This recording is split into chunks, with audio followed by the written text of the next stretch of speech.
মুসলমান বাবাজিরা খুব খেয়াল করিয়া কথাগুলো শুনবেন। আল্লামা সিরাজুল হক রহমাতুল্লাহ আলাইহি ওয়াজ করতে গিয়া বলেন, জামানার বড় বুজুর্গ আলেম রাতের বেলা ঘুমাইয়া আসি, ঘুমের ঘরে স্বপ্নে দেখে গো পাশেই ছিল বিরাট বড় কবরস্থান। ওই কবরস্থানে যতগুলো কবর আছে বুজুর্গ আল্লাহর ওলি স্বপ্নে দেখতেছেন সবগুলো কবরের ভিতরে ধাও ধাও করে আগুন জ্বলতেছি। আওয়াজ দিয়ে জোরে কন্যা নাউজুবিল্লাহ। বুজুর্গের স্বপ্ন আর আমাদের স্বপ্ন কিন্তু এক রকমের না। ওই বুজুর্গ স্বপ্ন দেখে কবরস্থানের সবগুলো কবরের ভিতরে আগুন ধাও ধাও করে জ্বলতেছে। ঘুমের ঘরে একজন কবরওয়ালার সঙ্গে তার পরিচয় হয়ে গেল। ভালো করে খেয়াল করেন, ঘুমের ঘরে স্বপ্ন যোগে একজন কবরওয়ালার সাথে পরিচয় হয়ে গেল। এই গ্রাম যতগুলো আছে খংসারদি, মামরুকপুর, পঞ্চবড়ির থেকে শুরু করে নাকাডিবাঙ্গা, রায়পুর, দাউদেরগাঁও, উলুকান্দি, আশপাশের যতগুলো গ্রাম আছে, হারিয়া, বৈদ্যার বাজার থেকে শুরু করে বাপ আমরা যাদেরকেই দেখি কমাস কম চেহারাটা হইল চিনি। কারণ 4-5 বছর এলাকায় লেখাপড়া কইরা ছোট থেকে আপনাদের সামনেই বড় হইছি বলে চিনি। তো ওই বুজুর্গ আল্লাহর ওলি রাতের বেলা ঘুমাইয়া ঘুমের ঘরে যখন দেখতেছেন সবগুলো কবরের ভিতরে আগুন ধাও ধাও করে জ্বলে, হঠাৎ করে একজন কবরওয়ালার সঙ্গে তার পরিচয় হয়ে গেল। পরিচয়ের ভিতরে দিয়া ডাক দিয়া কয়, ও মিয়া তোমার বাড়ি কি অমুক গ্রামে না? কয় হ্যাঁ হুজুর। কয় আপনি কেমনে চিনলেন? কয় চিনার অনেকগুলো রাস্তা আছে, কেমনে তোমারে চিনছি? তবে বলি শোনো, তোমার কবরের মধ্যে আগুন।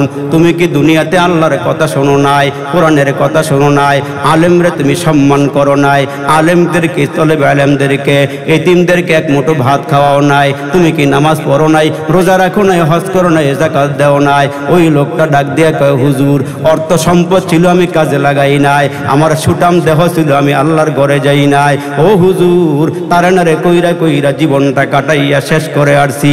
কয় তাহলে শোনো, দুনিয়াতে তোমার কোনো আত্মীয় স্বজন বেঁচে আছে কিনা, নেক সন্তান বেঁচে আছে কিনা? ওই মুরব্বি ডাক দিয়ে কই, শুনুন হুজুর আমার কোনো ছেলে নেই, আমার কোনো ভাই বারাদার নাই, আমার একজন মেয়ে সন্তান আছে। মনে হয় কষ্ট হইতেছে আপনাদের। একজন মেয়ে সন্তান আছি। ও হুজুর অমুক গ্রামে আমার মেয়েটা বিয়ে দিয়েছি। স্বপ্ন যোগে হুজুর ডাক দিয়ে কয়, তাইলে একটা কাজ করেও তোমার মেয়ের পরিচয়টা আমারে দাও। একটু খেয়াল করে কথাগুলো শুনবেন। হুজুর তার পরিচয় লইয়া ওই গ্রামে চলে গেছি। উদ্দেশ্য হইল মেয়েটারে গিয়া বলবি তোমার আব্বার জন্য একটু দোয়া কইর।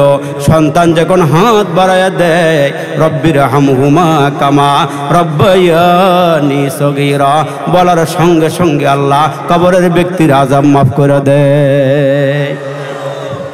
এখন হুজুর হাঁটি হাঁটি পা পা করে ওই গ্রামে চলে গেল।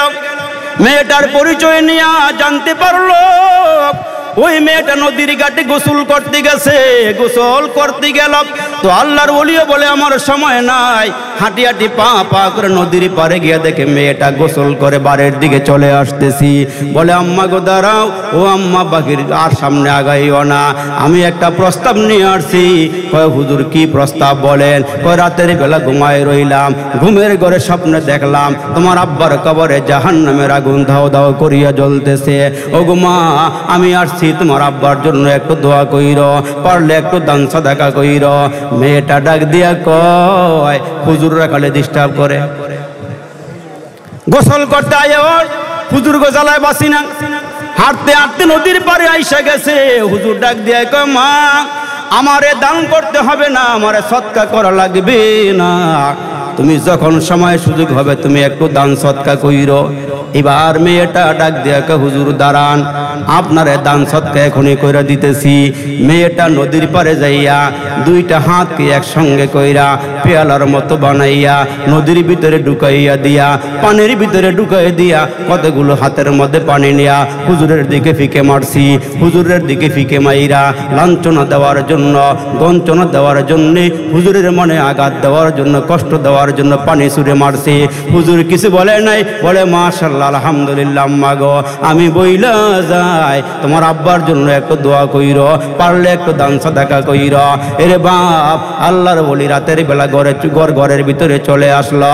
রাতের বেলা ঘুমাইয়া আসে রে যুবক, রাতের বেলা ঘুমাইয়া আছে, ঘুমের ঘরে আজকেও দেখে এলাকার গুরুস্থানের মধ্যে মুসলমান সব কবরের ভিতরে আগুন। ওই যে মুরব্বী দোয়া চাইছিল, তার মেয়ের কাছে দোয়া চাইছে, দান সাদাকা চাইছি।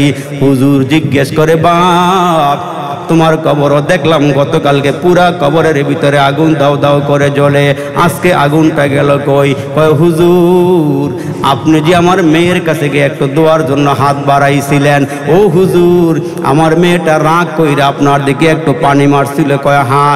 কয় হুজুর আপনি মনে কষ্ট পাইছিলেন? কয় না না না, মনে কষ্ট পাই নাই। কয় তাইলে শোনো হুজুর গো, যখন আপনার দিকে পানি মারছি, ও হুজুর সামনে ছিল একটা ছোট্ট গর্ত, ওই গর্তের ভিতরে ছিল ছোট্ট একটা পোকা।